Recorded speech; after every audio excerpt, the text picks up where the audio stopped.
I want to talk about revolution, but there ain't nothing left to say.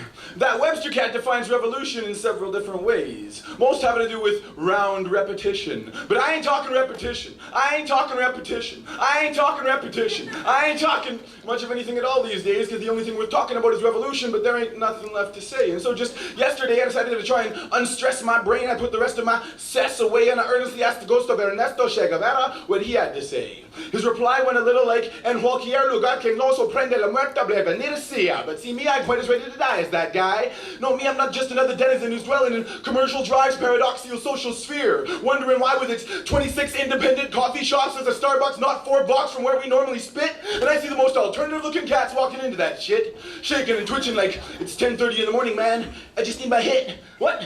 Decaf?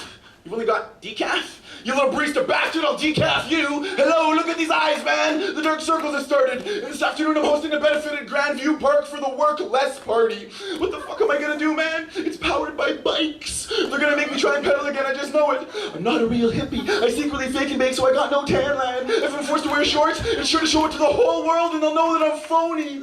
Cause no real hippie has perfect toning in April. Wreck Beach is closed. Or at least really, really cold. And ugly. I mean, come on, could you imagine like a good summer's day crowd of Wreck Beach hippies all naked and hairy in January? There'd be shrinky-dink tippies and patchouli stinking chicks with really, really sharp nippies everywhere, and it would just be all around dangerous to the parts of you that are usually kept comfortably warm by clothing. But all that naked hippie fear and loathing bullshit aside, now that I know that I got your attention, it's gonna mention a fact on my mind. Since I started this poem, 14 people have died in brutal conflict throughout the world.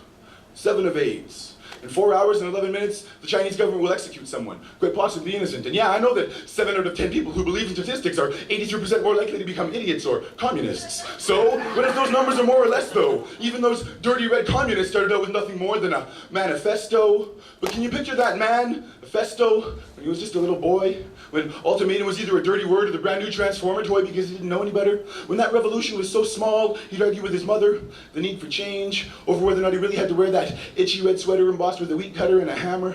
He'd always lose because revolutions always need loss, heat, and drama. And don't forget the stamina. Give a 17th century French student a gun and all of a sudden he's ramming it down the throat of the guards of Bastille. And that steel feels cold and hard on the soft palate, especially since those guards guarded that cage for a wage, not the mind of the judge who slammed down his mallet or gavel, what have you. At the beginning of this poem, my boy Ernesto Che Guevara said that wherever death sneaks up and grabs you, he should be welcome.